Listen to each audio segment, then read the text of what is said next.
Hi, welcome back. I thought I'd post a little update while nothing's really happening on the Honda at the moment because I'm waiting on parts. Unfortunately, my Mugen wing has been cancelled. I had ordered that from Taiwan. Unfortunately, for some reason, shipping's been cancelled. I got a refund on that. And now I've ordered a Seeker wing, which is one of the ones which actually sticks across the top of the wing.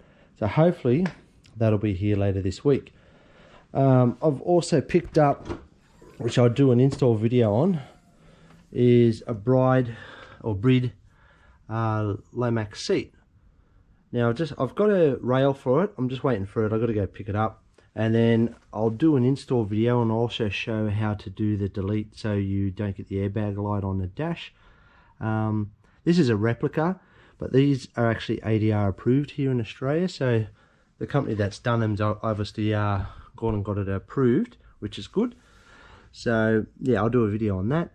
These are a lot lighter than obviously the airbag factory Honda seats, plus they sit about, I hope, about 1.5 inches lower than the factory seats, because I'm 6 foot tall and I find them too tall, the factory seats.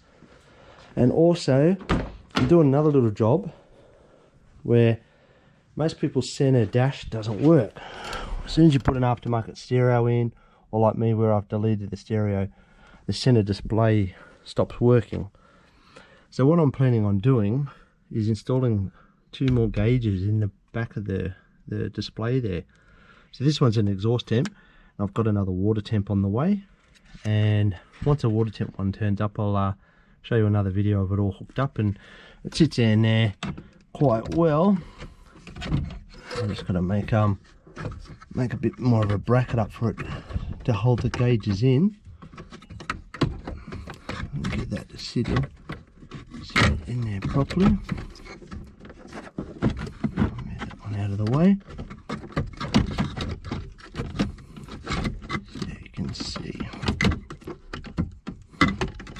None of these fit properly on these Hondas, plus every time you pull one of these out you always crack it through here.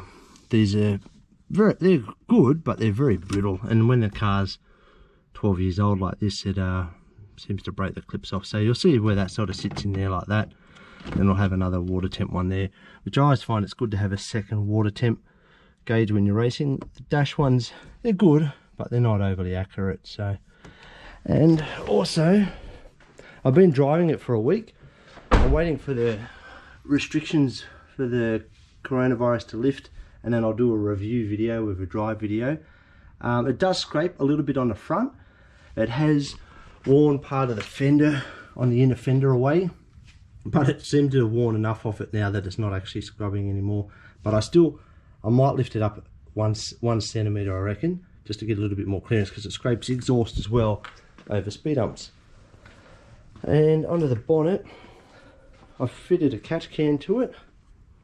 It had one of these filters on here up the back there. I'm not a big fan of these. If it's a full-blown race car, yeah, they're good, but they don't actually suck anything out. Like, all your crankcase ventilations is just getting pushed out rather than sucked out, whereas I prefer them to be sucked out. Plus it stops moisture build up or anything like that in your oil. So these are cheap. You can buy these for 30 bucks. They're pretty good quality. They're quite heavy, I think. They could be plastic, but they seem to do a good job. But always get a baffled one. Don't buy one that's just hollow on the inside. They don't really do anything. So, and that's about it. That's about where we're at the moment. So I'm hoping to get a few more things arrive, and we can get working on it, and we can do all the brake ducting next as well. So yeah, so if you want to keep up to date with what we're doing, subscribe to the channel and give us a like, and we'll see you on the next video.